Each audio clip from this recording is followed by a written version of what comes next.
Shakiloni, Toshakine Golin, Chimoglin, the Lancho Karamakati Shepolin, Chishepolian, Galancho Cleme Koshtikrim.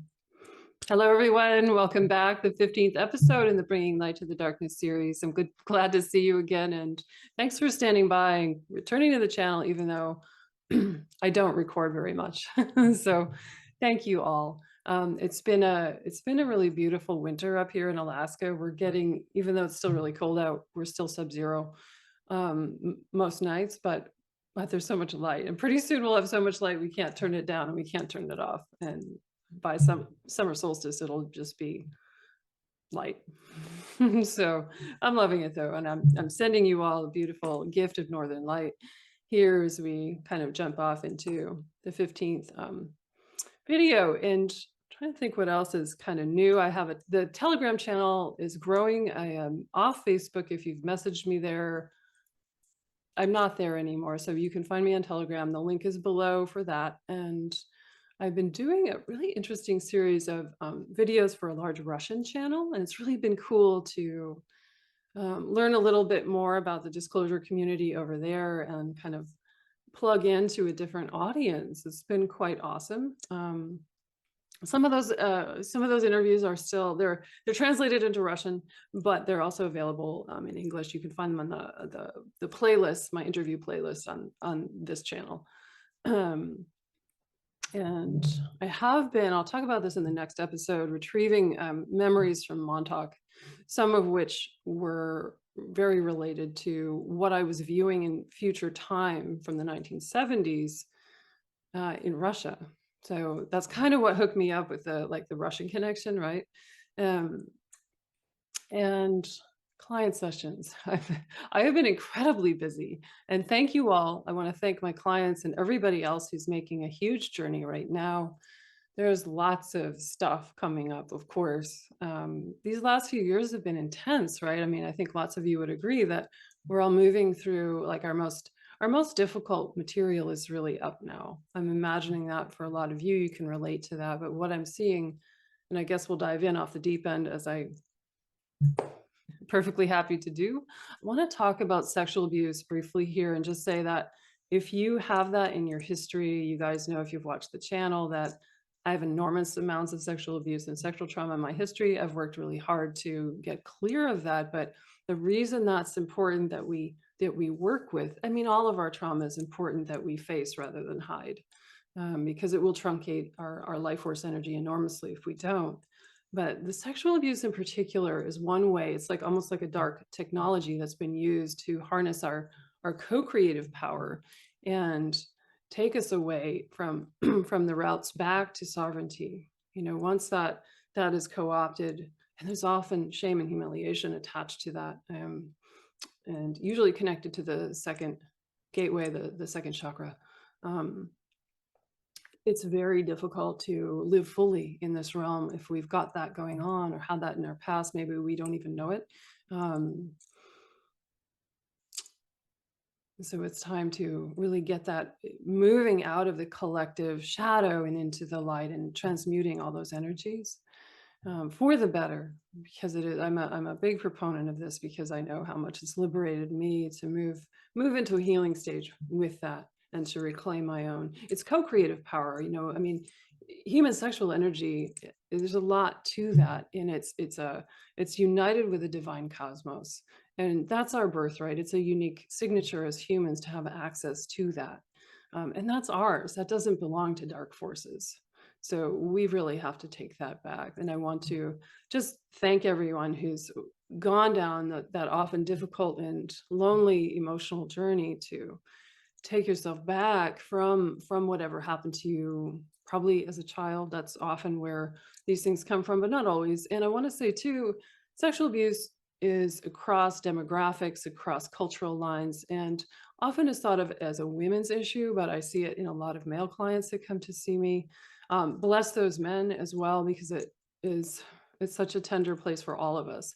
But for men to be also working through that, it just can be a really lonely journey. So just wanted to meet that head on today and give everybody like a thumbs up for digging into what can amount to very difficult memories and feelings and like challenging places. Yeah.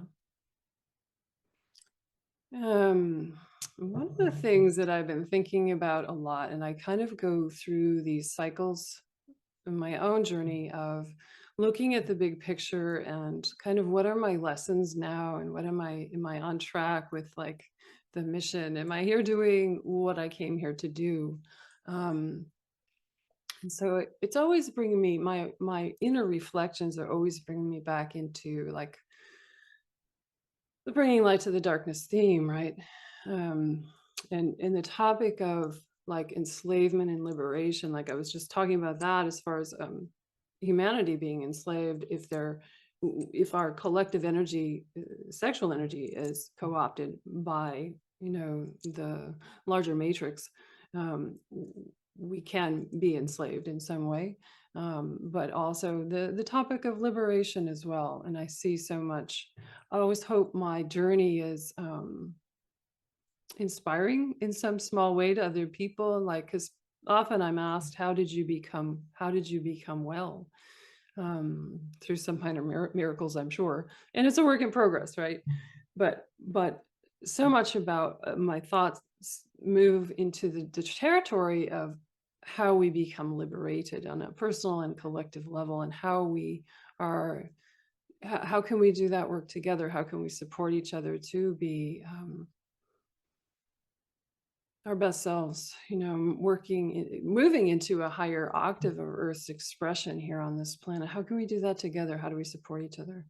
I know that, I've talked about this before on the channel in a lot of my interviews, and I always say that I came here to explore the deepest dark, the hell realms, the belly of the beast, as I often call it, to learn what I could about it and be part of its liberation. Yeah, especially, as I came down with an embodiment on a Galactic Confederation ship, and came down into Earth, into this incarnation, to also receive information, find information firsthand about the galactic slave trade. And we on the ship were very interested in how to bring about change to that whole system, which was so degraded and again enslaving lots of beings to just unthinkable galactic crimes. We think about, I can journey back in my memory to the moon where I was working for the Germans, the galactic slave trade hub there, and all of the experimentation, hybridization, cloning, and so on that was happening there, all the genetic stuff that was linked to Dulce and working there, and then later on being owned by the Draco and the galactic slave trade hub, that at the time was huge out in the outer reaches of the solar system in the Kuiper Belt. So all of that, I think, has given me some impetus to what I observed in the program is giving me impetus to continue the quest, if you like, to understand how freedom comes to this reality and this current paradigm that we're in. Yeah, and I'm grateful that I've been able to often kind of widen the lens of my experiences. That's been really healing, so I can understand the bigger picture, what I'm doing here, and what the experiences actually mean to me now, like the wide arc of many experiences over this lifetime, the programs primarily, but also over many lifetimes. What's the objective? I think that's been like kind of urgent in my mind stream, or in my heart, as I'm getting older and wanting to make sure, am I learning my lessons? Am I doing the best I can here, given the situation I find myself in with my own history and the way I serve others, and the broader disclosure community, and so on and so on. So yeah, I hope that inspires you maybe do you have a second look at your own experiences? What does that bring up for you? The other issue is, for me, it's always been how can I hold, if we talk about my own healing and like, how have I become well?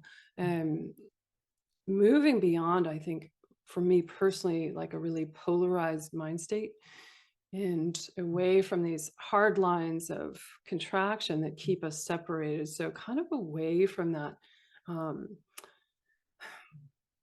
right, wrong, good, bad, black, and white thinking. My meditation practice over the last 10 years has really enabled me to hold a different kind of space for my own experiences and to maybe see them from a slightly more equanimous perspective. I'm sure that's true. And the teachings in my spiritual tradition are very much geared to non-duality. And let me make that word a little more user-friendly. To be able to hold space that is kind of in the middle ground and almost like finding a gap. And in that gap, state of consciousness where the gap occurs, we allow room for maybe something unexpected to occur. So it's not, oftentimes it's like me opening a door for an unexpected resolution to something, and time again, I find that happens.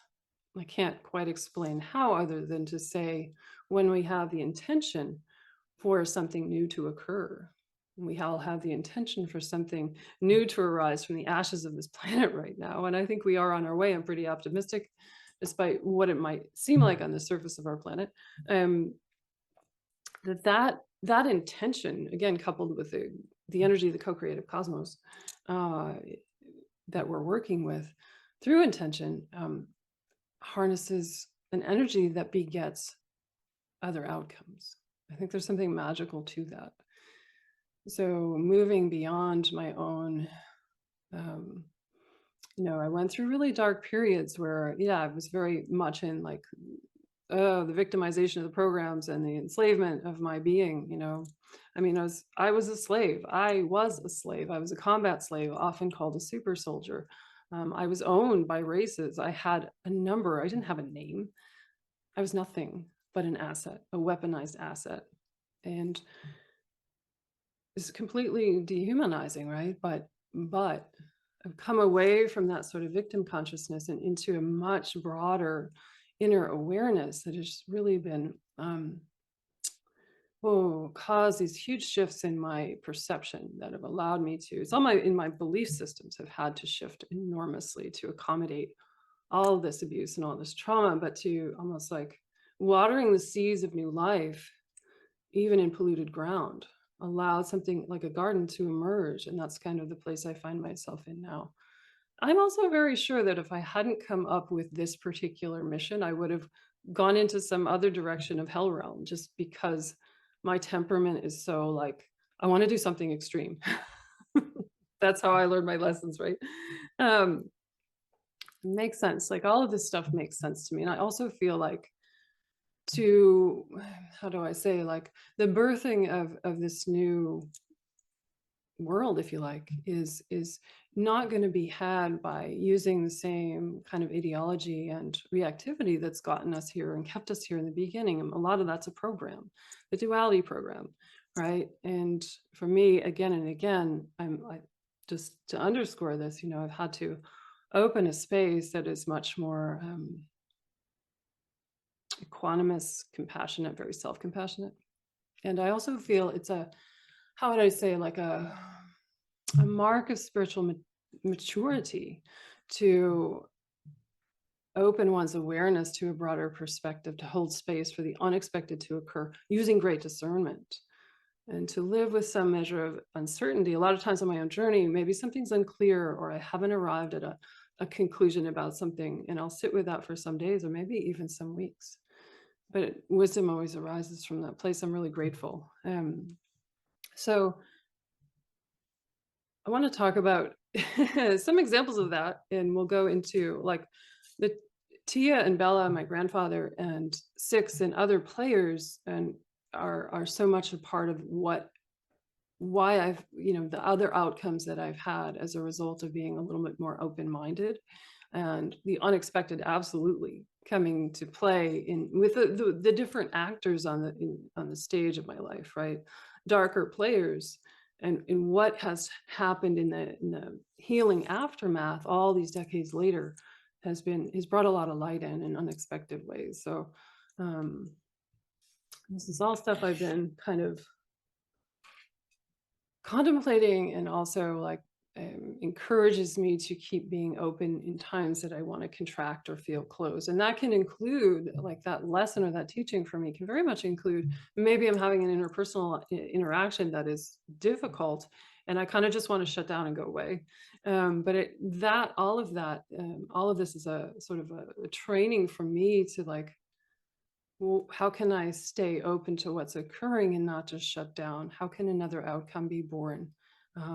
That to me has been, it continues to unfold in pretty unprecedented ways, and allows a lot of peace to emerge for me in so many ways. But very much in this story with all the SSP material and the things that happened prior to being taken into the SSP. And you all have heard me talk about Tia. I think she's a prime example of allowing a new outcome to be born. I've talked about that. I won't go into great detail on all of this, but because I've talked about it before on the channel. But I had dark reptilian in my bloodline with my mom's family, and over time, this was a couple years ago, maybe 3 years ago, I've gone through a period where that aspect of me came up, or as if coming up as a force outside myself, like a reptilian coming in, and I'm like, whoa, what is that? And over time becomes integrated with me as a white benevolent reptilian. And in the sort of dynamic of how that occurred over some weeks, it was revealed to me that I was changing the DNA, and that reptilian inheritance is now aligned with the benevolent group from Lyra. They look like dragon-like, I want to say, more than even reptilians at this point in the trajectory, but very light, very benevolent, peaceable, So I think what would have happened if I had shut down my awareness and just said, get the fuck out of here, man. I'm not entertaining. And fair enough, fair enough. I've had enough, the Draco owned me, they had their mark on me from the beginning because of all of that in my mom's bloodline. It was always known that I would be owned by them. That is how it was supposed to happen. So fair enough to not be entertaining the Draco, or, and the whole thing about all reptilians being bad. You've heard me talk about, for example, the Mars reptilians. Nothing like the Draco, but we can tend to, because we have ideas about what reptilians are, we tend to kind of shut things down and have maybe a more limited, understandably limited viewpoint about what's possible there. But I feel like, is this in some ways a metaphor for our time is opening up to new possibilities? And I'm so glad when she came through, and she's a guide. I mean, she's very connected to my solar plexus and the solar principle. There's a lot of solar light codes that come in with her. And I'm going to say, I'm talking about equanimity. I feel her through me as if I am embodying her in the most beautiful way. But I feel like her field is so equanimous.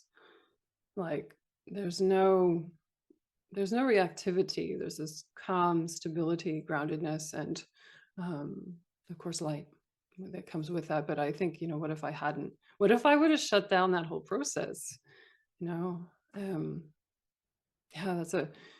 She's one just beautiful example of this. So, and also we can see with Bella, I think I've talked about her a little bit here.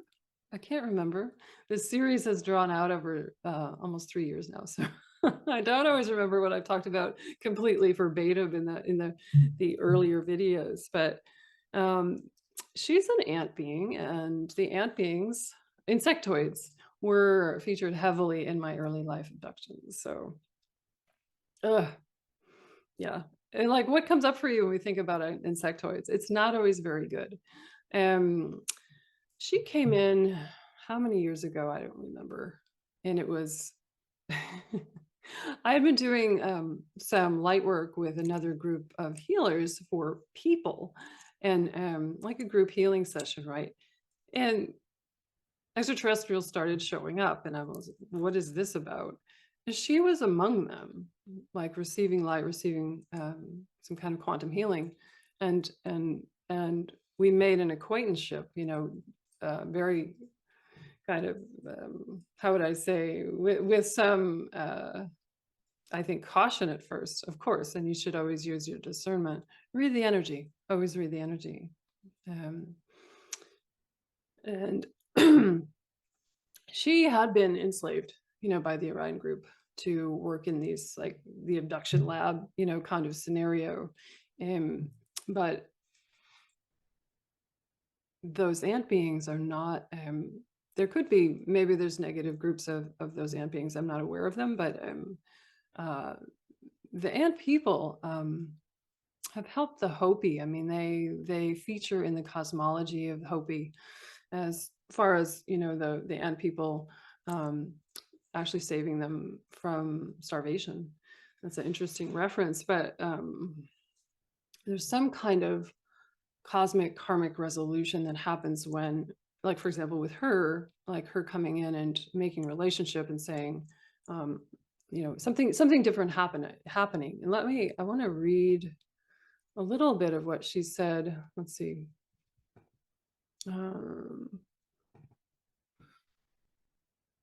And their energy is like, I don't know how to explain it. It's very upper dimensional. And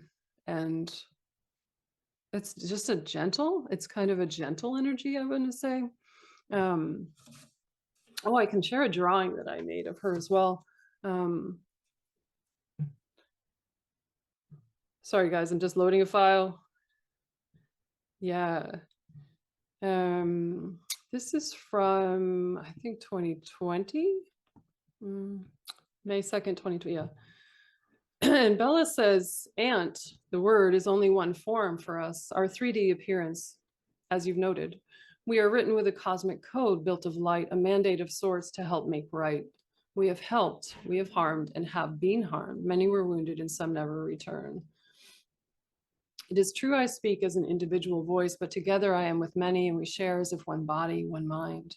That is the easiest way to explain it to the human mind.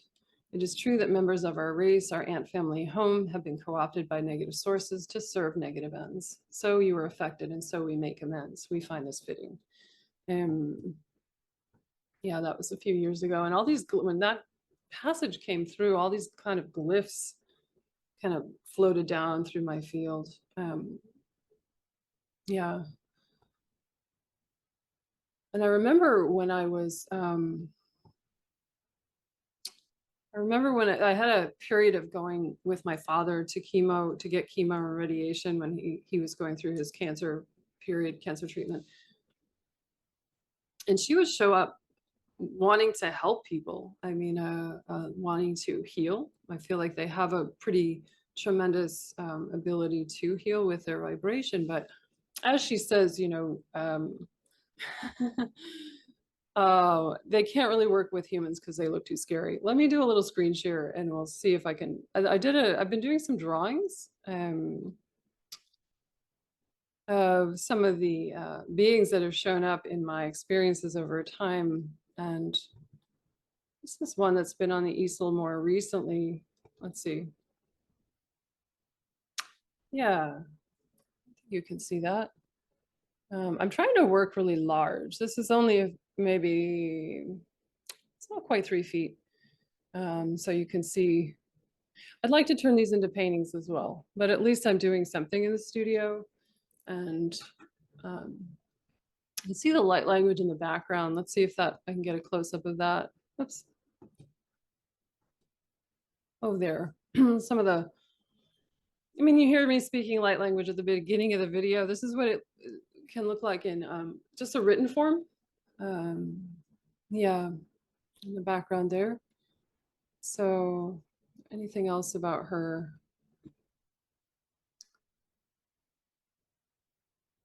Yeah, there we go. I'm just kind of, yeah, kind of swooping back into these many different experiences with beings, and kind of what are the takeaways for me? Like, And for this with Bella, I would say, you know, there's some element of healing in both of us coming back together in to make contact again. And I don't really feel her around too much. I could make contact if I wanted to, but I know I feel like somebody said that Michael Sala's JP witnesses talked about the ant beings. And I think long back maybe Emery Smith. I don't hear too much about the ants. We hear about the mantas, which I talked about in the last video and many other videos, but interesting interaction there. And then we had you know, I mentioned this in the last video with the Pigman from Planet X. I want to call him a friend, coming in and saying, let me read this again. This was about a year ago. He came in after I had recorded the video that mentioned him. Thank you for letting them know about us. We have suffered. Those with voice help break the spell. And you know, we could view him as a aggressor. I mean, he was working for the Draco. I mean, so was I was owned by them, but somehow having relationship with him now through the quantum field, there's a massive amount of healing that occurs. And even him coming in and saying, hey, basically, it's great you're talking about this. Thank you. Speaking to things, whatever it may be, speaking to things long hidden helps bring fresh air, a new life, a new possibility every time, every time, every time. My grandfather, like I sat down and I was like making a list of all these people, all these beings, where unexpected outcomes had emerged, not because I was orchestrating it. It just happened. And my grandfather as well. If you've listened to this series, you know he was a black magician, doing dark things, dark deeds, 100%, you know, caught in something he could not break free of. I think I talked about him most in the, is it on the highway to my lab, that video, perhaps.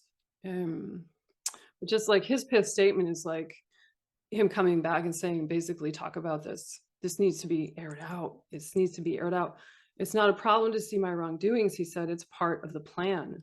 I don't seek condolences. I seek reparations. This is not what I expected from him from the other side. He died 30 years ago or more. Interesting, right? Yeah. And that's something I would like, you know, with the child trafficking and the sexual abuse, child pornography, and the satanic ritual abuse are things that I would like to address more in my interviews. Oftentimes with interviewers, we go into like mostly program stuff, the space program stuff, understandably, but these issues also need some airtime. We also have, speaking of child pornography and the events I was taken to with my godfather, Mr. E, starting when I was quite small. These are all like events that were the basic, the goal would be to compromise men, to own and enslave men involved in the deep state. But Mr. E's son, you know the story if you've watched the series, that one day I stopped by Mr. E's house. For some crazy fate, he was living about a mile from me, less than a mile from me. I stopped by his house unannounced, hadn't seen him in decades.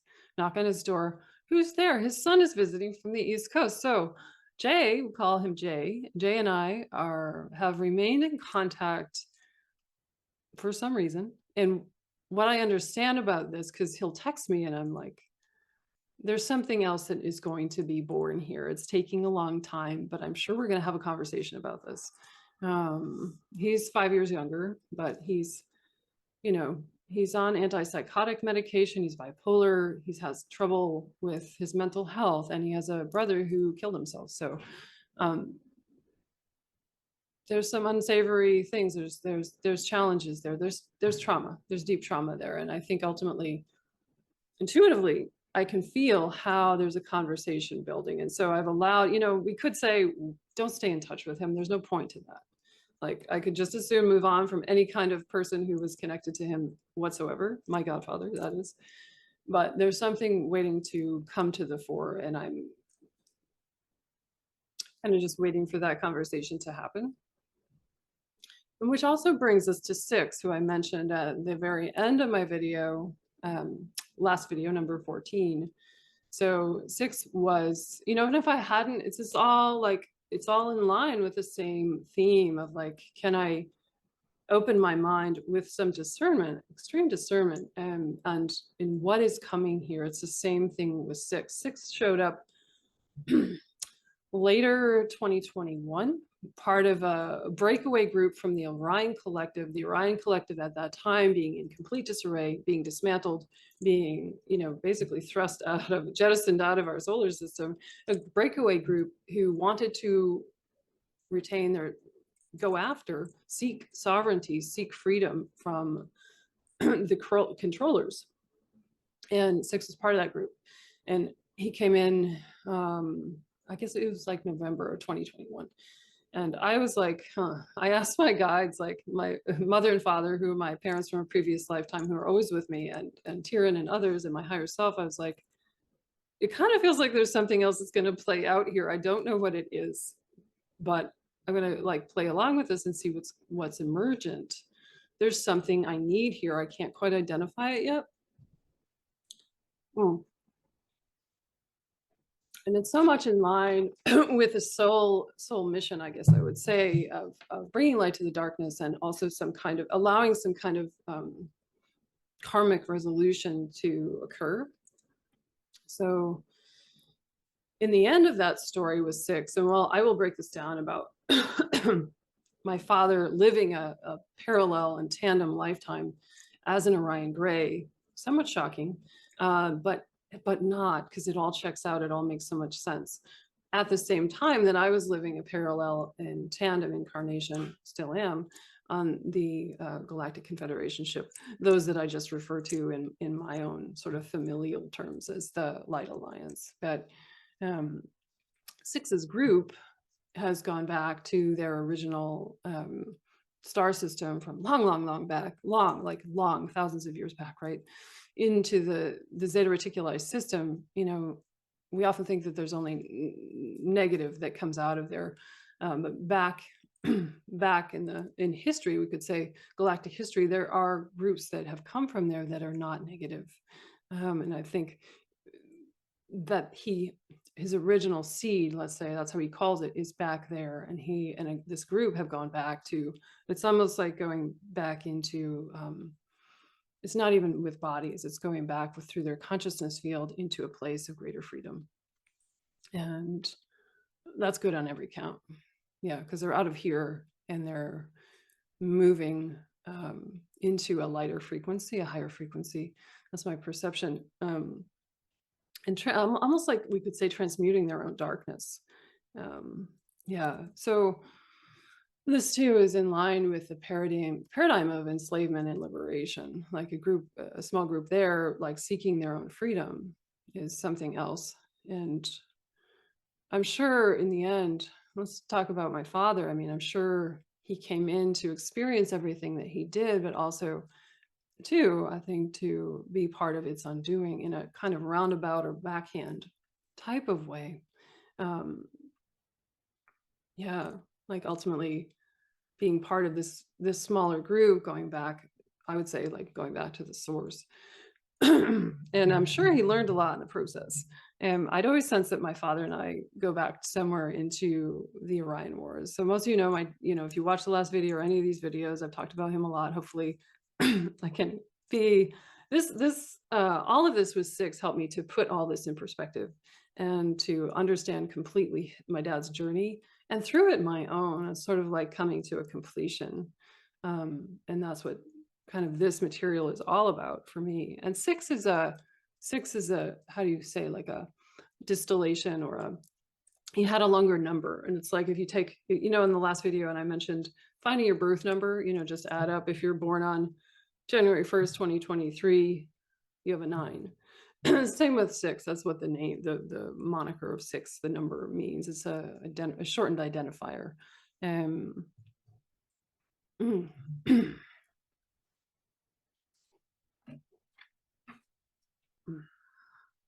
So, wow. I'm remembering how this first came in.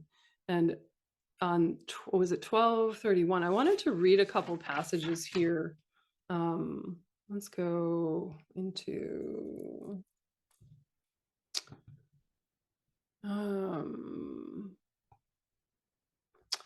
this is what he said on, yeah, let's go back into December 31st when he revealed himself as my dad, who I had seen many, many times over the course of years as a gray. So this wasn't really that shocking.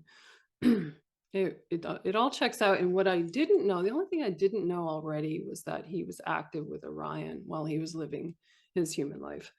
That was the only part, really. He said on 1231, I'm going back to my original spawn. This is my origin point, and to it I return. You will not be surprised, will you? I am 6. I was surprised, but then I wasn't. You know, on Earth, I was not entirely myself. I have much to account for, even to myself. I remember little of some areas of my knowledge. To this, I must account for. It will all come to be clear to you in the end. There are memos written in strange places. You may or may not find them. I was not entirely myself. They took me and made a prize of me. He means the Orion group. My own agency was lost. My temperament became morose. I'm ready to journey back there. A redundancy of form and body, this I experience now. And there's elements of both my father's human character inside of this and also that of 6. Yeah, they are in many respects tandem. A redundancy of form and body, this I experience now. I needed to help myself. I failed in many respects. My aptitude was not immense. I failed some challenges laid before me. A drawn bridge and a lowered gate, this I saw before me at all times, meaning like a way forward, but no way to take it, kind of a paralyzed state. I did not catch myself before it was too late. You see through me, you know how I became. I was sick and belittled inside, thus did it end. So now I go back to the beginning. I sense both completion and, yeah, beginning, a new life. I think telepathically, did you fail at everything though? 6 replies, no, I became great at one thing, deception. I deceived myself best of all. I hid from myself, I hid from the world, and at night I dreamed of space. I thought of you, and then I didn't think of you. I thought of nothing, and nothing I became. Bracing. That's really bracing. And this was a sort of hopeful message that he had. And this was before. I haven't heard from him since, yeah, the 1231 thing, although I've seen them going back. I saw them going back in January in these pods to Zeta Reticuli, almost like I said, being transmuted into just energy. This was, yeah, I guess maybe early December. We suffered great losses. We experienced errors, lapses in judgment due to chaos and split command. Derelict versions of ourselves had been created to cause harm, conflict, and even greater confusion. It is seemingly a battle without end, and yet I know we can win. We can regain our rights, become our own masters. This is why I've come. Your people must not give up. Our plights are similar in that we seek freedom from oppressive masters and uncommon jailers. Servile and controlled, we no longer wish to be. Some bodies have died, transferred consciousness, or become resold. The wickedness of the overlords will eventually come to an end. We can see this, the time where this will be true. So you must do the same. See the time when this will end. And he means the enslavement of the human race. Overcome old programming. It can be done, he said, by way of explanation. We persist. That is our message today, and so must you. Again, meaning collective humanity. Like, if we can do this, and I think we can, he's saying, then you can do it too. So that's his gray aspect speaking to me as one who is on the way to sovereignty. And I think that was ultimately part of the plan all the time. Yeah. So wrap this up with just a few of the things that made a lot more sense to me once I got that information, you know. Yeah. I mean, I always knew my father was an owned being, you know, through the deep state and the military industrial complex, that he was owned. very much owned, but this is like next level ownership, right? This is totally next level. Like you were not only working with the Greys, you were with them. You were one of them. Yeah. I knew he was a Zeta Star seed that had connections to Rigel. I've known that for years. So that was right in front of me anyway. And the thing with him on a ship as a kid, a gray ship, makes even more sense now. I think it's let's see, this is January 24th, 2020. Yeah, so 3 years ago, this is what's coming in, right? I see my father with grays around him as a baby. I see him being carried up to a ship, a craft. He actually seems happy on the craft, as if he's learning technology and much more. Yeah, the environment seems familiar, like family, familial. But is it benevolent on the ship? I wrote in my journal. I'm shown that there's been some kind of split off of this original peaceful star group on Zeta Reticuli long, long ago. There had been infighting, pollution of genes by a darker group. I see the split off group making a flight to Orion, searching for a place to land. There's confusion in this group about good and bad, more infighting. Rigel was the most available because it was the easiest for them to overcome. Yeah, Dad's confusion began early before birth via programming in utero. I see gray manipulation in the womb and harnessing of his mind for analyzing and processing, quote unquote, wired into a gray supercomputer.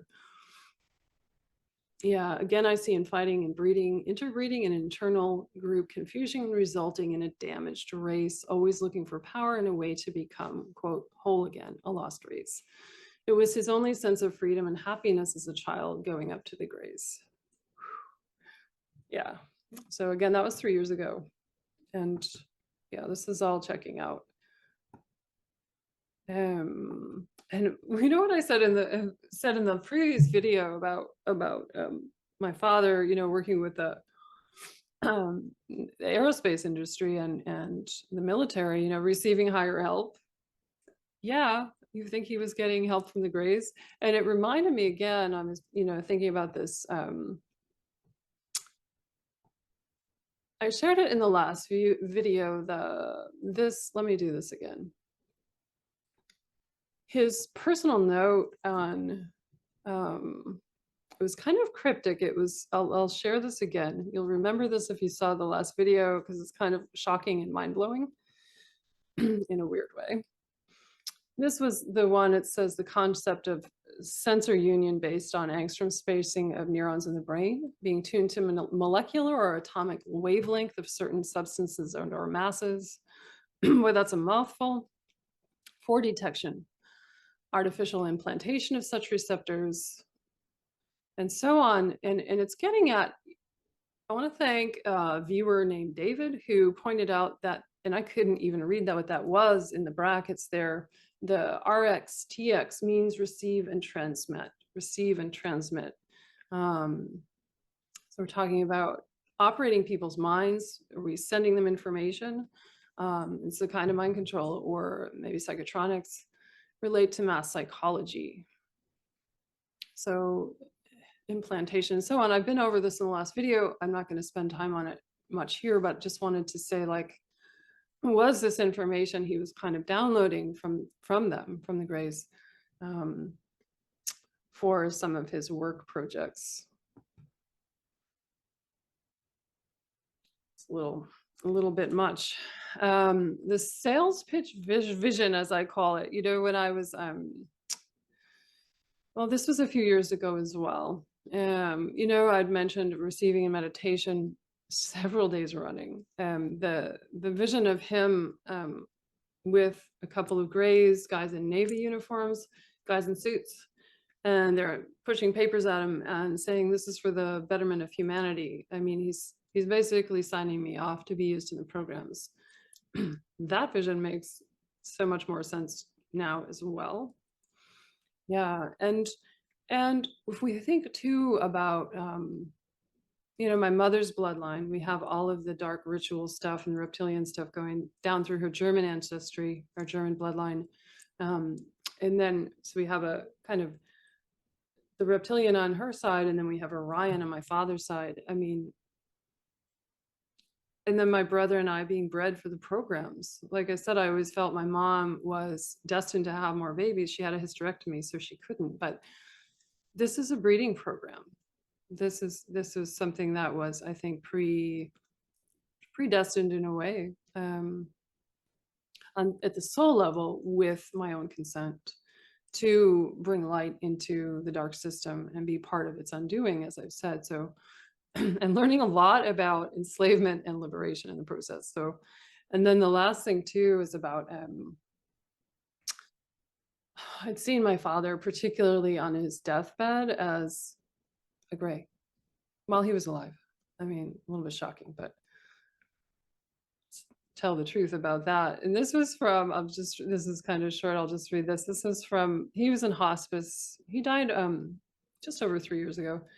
This is January as well, January 2020, 1 a.m. I had written, my father has other galactic heritage, more benevolent, that declined. I see years of him being controlled and manipulated, his own addiction and trauma that really brought the gray aspect of him to the fore, dominating him, and hence making me more susceptible early on. Was this part of his soul plan? As he faces death now, I see the gray aspects, the designer Orion aspects, very, very clearly. I even feel like I'm visiting with a gray here at hospice, not my father. No wonder I feel like not going to visit him and afraid of him somehow. I registered this consciously some months ago. From a certain perspective, my father David is a gray. So 3 years ago, I'm already pretty conscious of that. Yeah. And I think I'd mentioned this too when I had been visiting him before death at hospice, and very much in the like the final couple of weeks there, like him going back and forth between his, I'd be sitting with him and he'd be kind of in and out of consciousness. and I could see him between his human self, a small gray and a tall gray, like kind of this, I could feel this almost like a soul, not quite a battle, but a soul choice, I would say. Like, what's going to win here? What are you going to choose to do? And do you want to be free, or, you know, what's the lessons? You know, we're always looking at the lessons. How have we learned, and what's meaningful now at this point? But it was shocking to me to see that, in a way, but it had just, I think, corroborated something that I already suspected. And so a lot to all of this, I suppose, with him. And I'm just so glad. I mean, like, the takeaway for me is there's a couple things, and it's I'm so glad to know that his group has gone back and they have been moved into a lighter arena. You know, there's I mean, they made the choice to do this, and it seems like they've been successful. They're out of here. They're out of here, and he's gone into a better environment that has been like reducing the soul's essence to its origin point. That's wonderful. And also for me, I'm just grateful that I had, with some level of caution and discernment, you know, kind of like, okay, let's play this out. There's some information for me. I don't know what it is, but I do need it. And so much understanding inside of this for me. And I've, you know, I think it couldn't, you know, after my father's death, he had shown up as a gray. I mean, I returned him away. I was in my, like, get the fuck out of here stage, please. I did not want to see him. And, you know, fair enough. There's no reason to entertain him. I mean, the way he left was, the mess he left behind was quite, it was challenging and difficult. Where I'm going with that, though, is that I think this was allowed to come through, or, you know, aided and abetted to come through 3 years later, because I'd made such a journey of, like, I don't care what happened anymore. Like, I'm free. And there's a lot of forgiveness in the movement of energy around him as the years have, you know, kind of intervened here.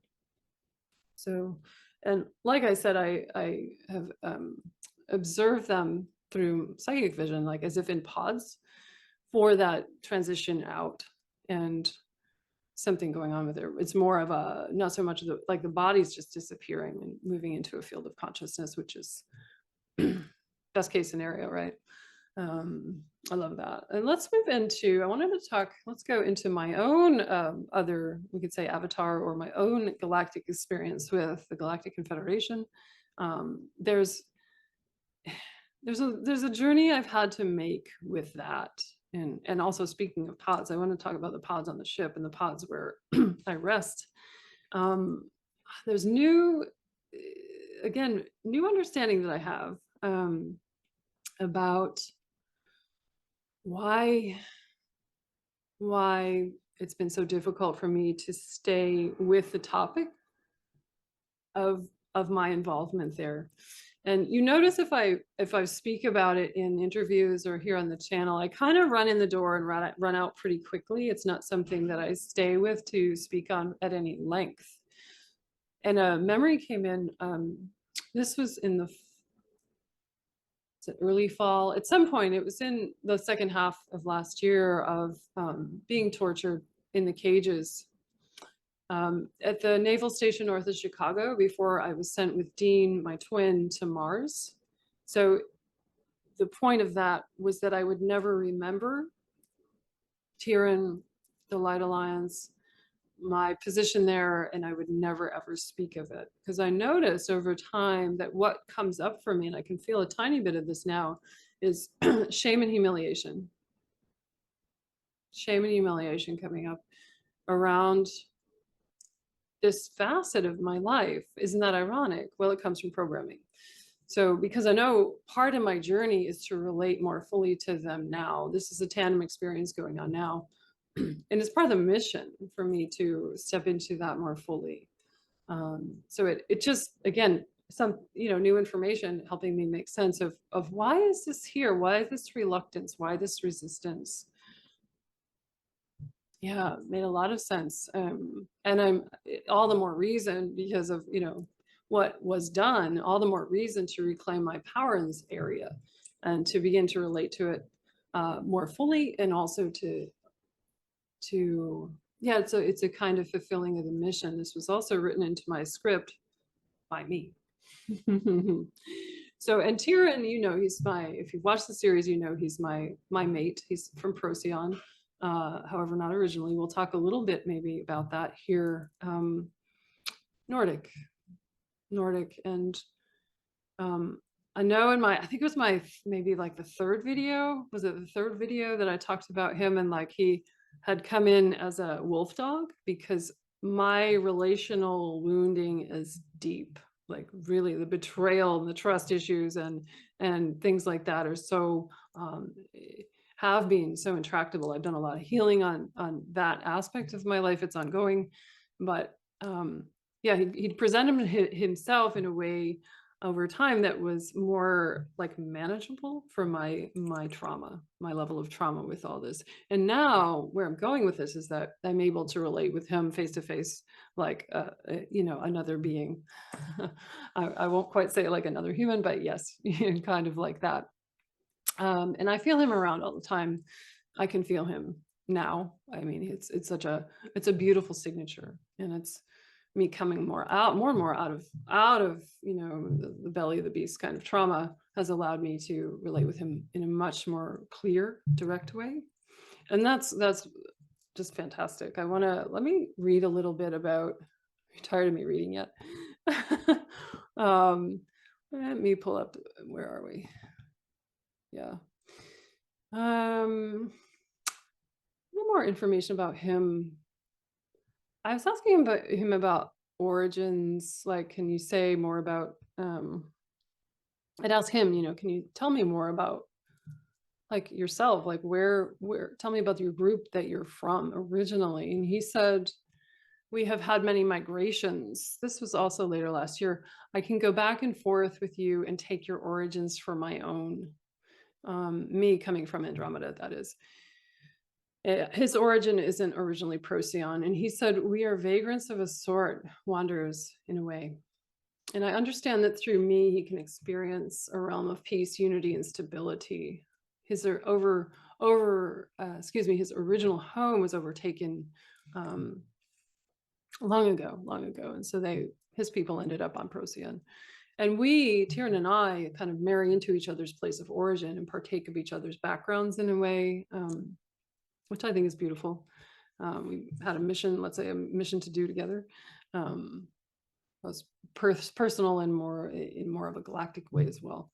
But I have felt such a, with him, almost like the only word I have is like the more humanizing qualities, the more emotional kind of quality of him longing for that peace and stability. I think as a bit of having this like refugee kind of history with his people, longing for almost like, Tiran is a part of the command group on the ship, and I think he's in a way I can feel his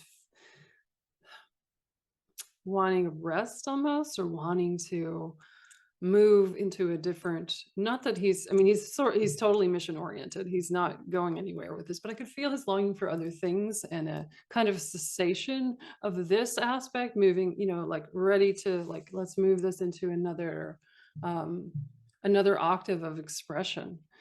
Yeah. And I can feel more empathically, like through him, that great wellspring of pain, like of loss. We lost, our people lost. I don't have any people. Are you my people?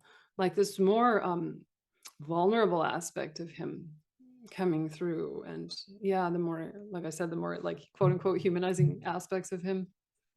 And I can see my own position here is with the ship is made easier with him as a kind of host, because I'm so non-local, tracing my origin point back to the Andromeda Galaxy, although I would say I had a couple stopovers in lifetimes in the Andromeda constellation as well. But I think he helps me biologically, logistically, dimensionally, and even politically to stay on the ship, like the sort of, could call it even a marriage of convenience, but not quite. It's certainly not just that. And it also explains why I go into the pods to like help sustain me far from home as a place of rejuvenation and restoration. So I just thought I'd offer a little bit more on him and our kind of our relationship. And I've also come to understand a little bit more about why he says he like misses me. I'm like, how can you miss me? I'm up on the ship, but yet a little part of me is here. Interesting, right? So, and the ship itself, closing some screens. And the ship itself is like I've said this before, it's very organic. It's very much not a warship. It's a harmonizing ship. It emits harmonizing frequencies, and we have harmonizing frequencies moving throughout the ship. I mean, it's a very upper dimensional kind of experience with this craft. And it's I would call it polymorphous, and that is changing shape. It's not always static. It's very organic and different sort of, it's kind of got all these curves, more rounded than a like a battleship or something. It's quite different from that. And just feeling that right now. Maybe you can have some of that. Very peaceful. It's very, very peaceful. And we defend, we can defend the ship using energetics. It's more through energy that we are not weaponized. We are not weaponized. We are not weaponized, not in typical ways. So using energetics and frequency, and even working with time to protect ourselves, and also fulfill part of, what is the ship even about? What is the point of this? What is our function within the Galactic Confederation? We're like, I want to say like protectors, or like a peace patrol is how it kind of comes through my language. But definitely not, it's a very different kind of paradigm, different sort of, I guess I could just say again, it's not a warship. Yeah. And it's almost as well a kind of safekeeping, observation, and at times transporting refugees. That's not our main function. We can do that. It's a lot of observation. Like when I said in gathering information. So when I said that I came from there to this human form to understand more about the galactic slave trade back in a prior era, and by the way, you know, 40 years or something isn't very long on that ship, you know, in human years versus I don't even know how to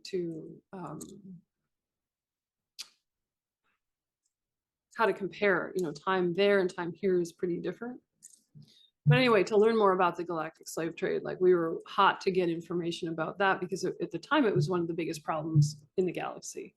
Absolutely. And I think that too has also shifted, you know, we can say the departure of the Orion group has created massive change. You know, they were big players in some of that, as have been the Draco. And we are not, as there would be other groups.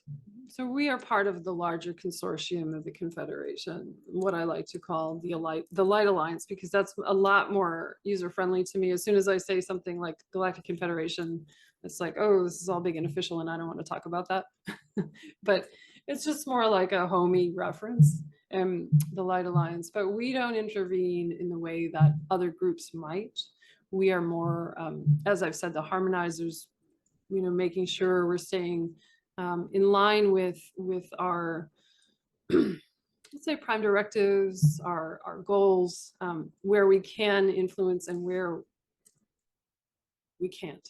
And the influence with our group, my ship, let's say, is more through like heading things off at the pass. So stopping conflict, using energy before it starts.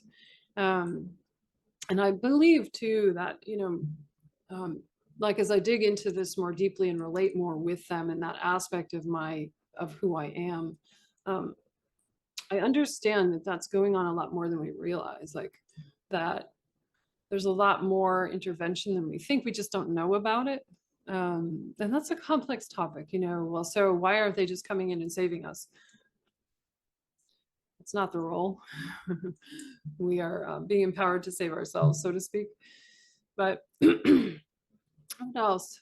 And my function, my role on the ship, I've talked to this. I don't need to speak too much on it, but also as a it always comes to me as an arbiter of justice, and on a personal level, making sure we're staying on track with our objectives and not going too far right or too far left. This makes a lot of sense to me, as in my current embodiment, I have 5 planets in Libra. so, and also that I think has influenced like why I go back into the wide angle lens all the time and look at the big picture and different perspectives of different beings and different sides of the coin. I'm very good at that. So this makes is no surprise, like I said, that's kind of my main job on the ship, with a group of us who perform that task. So, and everybody has a role to play, and it's all very it's not like we have to delegate anything. It's just works so seamlessly because we're operating at a higher dimension, and there doesn't need to be the hierarchical structure that we have on Earth is not needing to be, it's just not like that. It's just so much more, again, the word harmonized emerges. Yeah. And for me, it's like, let's talk about like little me down here talking to you, my Rebecca human self. I've always felt this group of, you know, even before I was aware of the extent of this other, you know, avatar of myself up there, I had felt this group of galactic guardians around me, and that's them. I mean, we're kind of galactic guardians in the galaxy, but also in my personal life, especially as a kid, they were playing that function, and I felt that they have shepherded me through very difficult experiences so I could survive and live to tell the story. I'm really grateful for that, and the journey is ongoing. Like I'm going to continue for the rest of my life, you know, in human form here. Expanding my knowledge and my relationship with them. Like I said, I think that's part of the plan. It's part of what I'm doing here. Yeah, and my I guess what I could say too about that galactic Andromedan aspect, I often perceive myself thinking about how to make meaning of this in linear terms. It's sometimes difficult to articulate, but I perceive myself as a field of consciousness more than anything, and it allows me to occupy multiple forms, and that can be true even on the ship.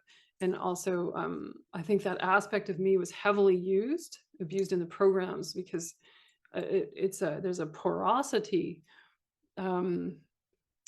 that signature, entails. Like, I can be in different bodies, explore different experiences through first person account, like going even in my client sessions. Sometimes, if somebody's got something I need to look at more firsthand, I can go with my consciousness almost like I'm inside and feeling what they're feeling. I don't necessarily recommend that as an everyday experience, but because I can master that and have mastered it, it can be useful to gather information. And oftentimes on the ship, I see myself with Tiran as more, well, it's not quite Nordic. It's a little more ET looking than humanoid, but in a yellow suit with a green trim. And it's that same kind of suit as he wears, but his is more like, it's almost like light, made of light instead of fabric. I don't know how to say that. It's almost like it's a living light field rather than like a fabric, but his is green, blue, purpley, lavender. It's lighter pastel, and mine is more yellowy with a green trim and a little anyway. Yeah. So if your mind isn't in a puddle yet about the different bodies and all of that, we're doing good. Sometimes mine is when I think about all of it. Yeah. Let's see where we are. I wanted to talk, let's go into the pods. The pods are kind of cool. There's lots of them on the ship. Lots of them on the ship. They're fractals of the ship. More can be made easily from the ship, and they are like almost like they feel like they would be, I want to say viscous, although you wouldn't, like if you put your hand in it, you're not going to get wet. But there's this energy. It's like, it's not quite so diaphanous. It's more like almost maybe a little bit like plasma, maybe. And the pods serve many functions, and a lot of it is, for me, rejuvenation, rest, almost like sleep, and it's also journeying, can be used for healing and transmuting frequencies that are maybe denser into frequencies that are lighter and more illuminated, gathering information, and so on and so forth, and allowing you to be in both local and non-local space at once. I think that's a good way to describe that. And they're living, like the ship is, they're living light fields of consciousness. And for many years, I've felt, I don't know if I've mentioned this before, like call it the plasma orb around me. In human terms, I felt that for years. I didn't realize until I met them and did more of an exploration of the ship and the pods and gained my in understanding and knowledge. I didn't understand that was actually me feeling the pod around me. I call it the orb incubator, plasma regenerator, source code generator, and Earth Star liberator. So that was, I'm trying to think when my awareness of that first opened up. It was probably 2017. Yeah, probably 6 years ago. And the pods can contain me in multiple forms. So can be different bodies. Are you doing okay with that? It's kind of hard to conceptualize when we are kind of landlocked in 3D and we think about, I have this one meat suit and that's it. So the concept of bodies and consciousness and all of that has become clearer to me, but I don't know, I always speak about it. It's hard to articulate in our limited linear English, I suppose. The pod, I wrote down, the pods mean I can be here and there at once. And that's true. It's very true. I think without the pods, I couldn't be doing what I'm doing. Ooh. The last thing on that I would say is a really strong sense of doing joint missions while I'm in the pods. So not just being on the ship, relating with the crew and all of us together as a kind of family, but actually going out into space and doing missions from that angle. So there's another layer of weirdness. Again, hard to kind of keep all this straight in my own mind. which does kind of go into a little puddle and not want to relate with it sometimes. But that I think is to be a story to be continued, because that's also in present time. Yeah, and I do have, are you tired of me reading things? I'm gonna read back in November. I hope I inspire you to like do more keeping track of what comes through for you, because everything is, like I've said, I journal it longhand and then it goes into the computer in digital, and it helps me make meaning over time. You know, when you write something down, your brain is also drawing on associations to bring in more information, and that's going to expand your awareness of your own experiences hugely. So I have a practice when I wake up in the morning every day of doing somatic breath work. It's a kind of meditation lying down. That's before I move into my sitting practice of meditation. And it puts me in a different brainwave state. And sometimes it moves me into a light trance. And sometimes I get information and I record it because I can feel myself going into a slightly different state, and I'll just kind of speak vocally what's coming through. And so this is from, yeah, late last year.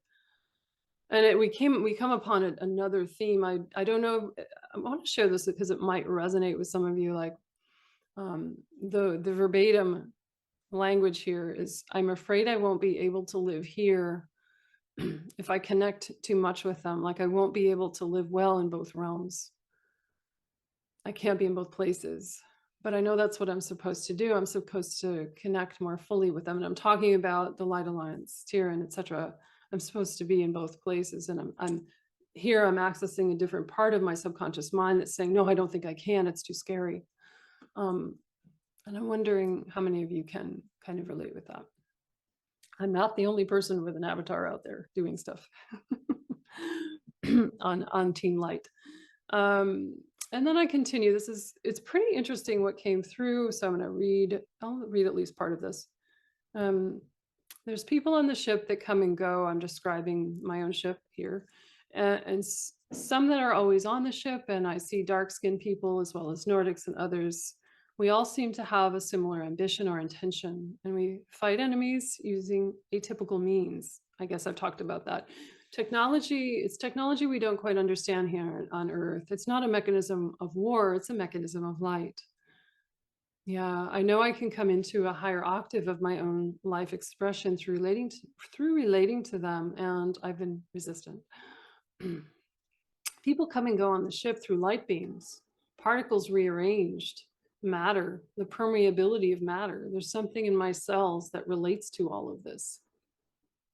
So matter not being as substantial as we often think, it's energy.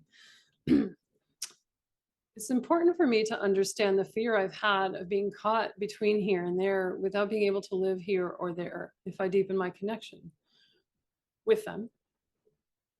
But I think I want to say that's my purpose, to deepen my connection with them. That's my purpose.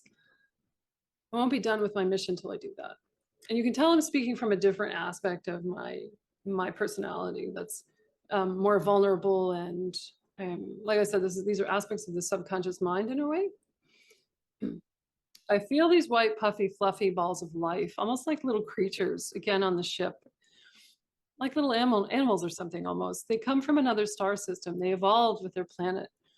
They're in contact with their planet through non-physical means. They seem to be doing a job on the ship of cleaning something, an energetic kind of harmonizing, and they can change forms.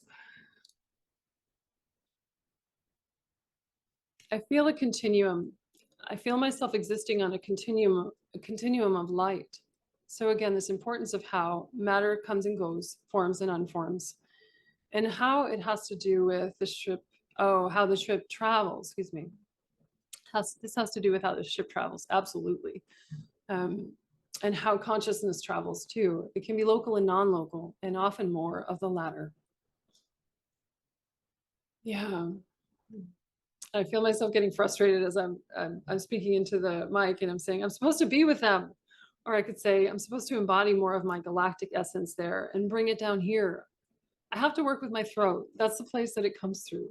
Not just because it's a communication portal, the throat, but because it's a joy portal, a gateway into higher feeling, higher knowledge, higher contact, a transceiver and a purifier.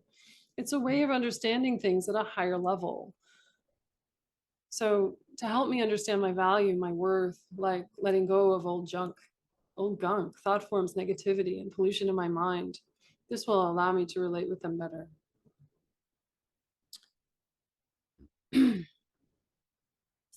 And continuing here, we have a way of communicating with other groups that is extraordinary. It feels like a lot of different groups are connected, ships are connected, bases and stations are connected, and it's easy. Nothing seems wasted. Nothing is superfluous in the stream of connection or in the purpose. It's very clear and precise. There's a great precision here.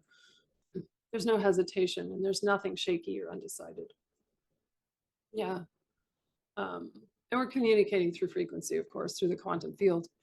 This is hilarious. Stop bending over in enslavement to the human position. Only my subconscious mind could say it like that. We're supposed to be attaining some kind of glorious manifestation here on Earth, which is a birthright. Earth is a birthing place, a place to come into our light. That's just one choice. You could come to Earth if you wanted to go through this crucible of duality to find light and the challenges that duality presents. It's just one way, though. There's other worlds where you could experience something different and still amplify your light and come into your intelligent union with light. That's your purpose. That seems over and over to be the purpose of embodiment in different worlds, multiple worlds, and sometimes multiple worlds at once. When we perceive more than one world at once, as we sometimes do, it's to bring light to the embodiment that we feel most present with. And then we become a union, a unionizing bridge to both realms. That was a mouthful. It almost feels like this is like reading somebody's QHHT session. Yeah, I can see how much I need to connect, to bridge the connection with the Galactic Confederation. And my position here, I understand my resistance. I understand where it comes from. I feel like I can learn more about technology and consciousness, living intelligence of energy, vibration, frequency, matter and non-matter, form and non-form. Form is just one expression of matter. Matter can exist without form. Exist as energy. Energy is a kind of matter. Okay. Whew. I feel myself resting in a kind of a pod. It's a resting pod. Almost, we could say, like a bed, a rejuvenating pod. It feels nice. Inside the pod, I can travel, I can rest. I can work on things without the confines of a form, a body form. I guess it's kind of like what we do when we're sleeping on our earth, but there's something higher level about it. I'm adjudicating or something, and this refers to my job on the ship as a kind of arbiter. Yes, I can do my job in the pod. In the pod, I can, well, it's like seeing other things that can be here too, looking at stuff. It's important to mostly rest, though. I'm looking at what we call time, the past, and also monitoring. I can see out to monitor things in other star systems and locations. It's not limited to our solar system by any means. I can come to this place to connect with other beings through my consciousness. And I feel my Andromedan body, one of my galactic expressions, as I rest here in this kind of, rejuvenating pod. We could say I'm journeying, but it's within the ship, and so on. Everyone has access to the pods as needed on the ship, which is almost like a pod itself. It's alive, reading things within me and assisting me. There's a living life force energy within it. And there's, a huge Syrian connection, a Syrian energy. I can hear water or some kind of liquid. The expansion and contraction is almost like a pulsation, a minor movement. It feels like an elixir. I'm sensing the motion inside my own cells. I'm also understanding that our natural state is psychically fluent and open. It is transparent, like a naked transceiver. That's natural. That's our natural state. It's only fear, preoccupation, distraction, and contraction here in human form that keeps it from being open all the time. And then I heard this, like a channel message: your origin is infinity. From infinity you come, and to infinity you go. Okay, my goodness. Quite a lot of reading today. So that was a little bit more of a share on that topic, and I imagine we'll be going more and more into that. And I think I have no idea how long I've been talking. I think it's a little long. Going back into, and I'm thinking about the topic of justice, cosmic justice, karmic resolution, and the righting of old wrongs, balance, bringing equilibrium, equanimity, holding space for new outcomes. And this, I think it relates to the Light Alliance too, that, there's a kind of the theme of liberation, justice, and all of that is kind of related to this aspect of my story as well. So interesting. And I was thinking too about how sometimes on my interviews, people ask me, like, what is justice to you, given what you've experienced, what you've been through? And it's really an interesting question for me. Like, I feel like justice has been served for me personally. Like, I'm doing the work I came here to do. I understand the mission. I'm helping other people gratefully and humbly so, like, I'm glad to be of service. I've healed so much. And I have without the experiences that I've had, I would not ever have grown to the degree that I have, and getting the memories back. And it's not to say that, the people who did what they did to me on so many levels and so many different groups over so many years are responsible for their behavior and their actions and their own journeys. Like, there's no question about that, of course, but I feel like there's a writing of the script for me inside of all this, and there is a liberation for me. And this, all of this episode is really about that. And I hope that my own journey with this, which is ongoing, a work in progress, maybe inspires you in some way to continue on the path, and maybe to look in places where maybe you'd prefer not to. We are not alone doing this. I feel like more and more we are together rewriting the script and opening up the possibility for the full expression of humanity's highest octave, moving into 4D, 5D, and into higher dimensional expressions of Earth as well. And how that influences, everything is related. So as we kind of move up the scale, if you like, individually, it affects the collective, and the liberation of Earth affects affects the solar system, affects the galaxy, and so on and so on.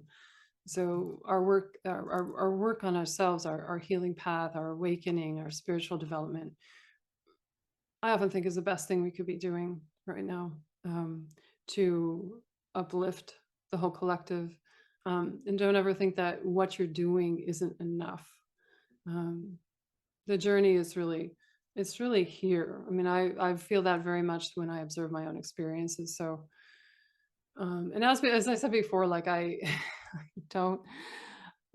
I hadn't, if it hadn't played out in this way, it would have been some other way, right? Like, I would have picked some other wildly off the charts expedition for this human embodiment, and to learn certain lessons. And I've grown so much that's continuing. So thank you for joining me today. And I'll be back.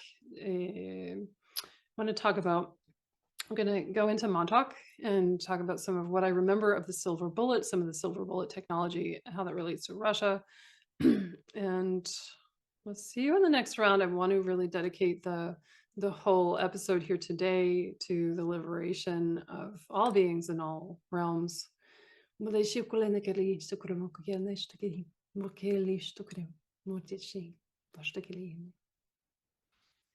you in the next round.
just to mention this briefly, I have a mother and father from a previous lifetime, Indigenous mother and father, and I just call them simply mother and father. They've been with me every day for about 2.5 years. They were my parents from a previous lifetime with the Crow people. And they've helped me heal so much. They've done soul retrieval work for me. They helped me journey to get parts back. And that's actually ongoing. Like even today, I was working with them this morning.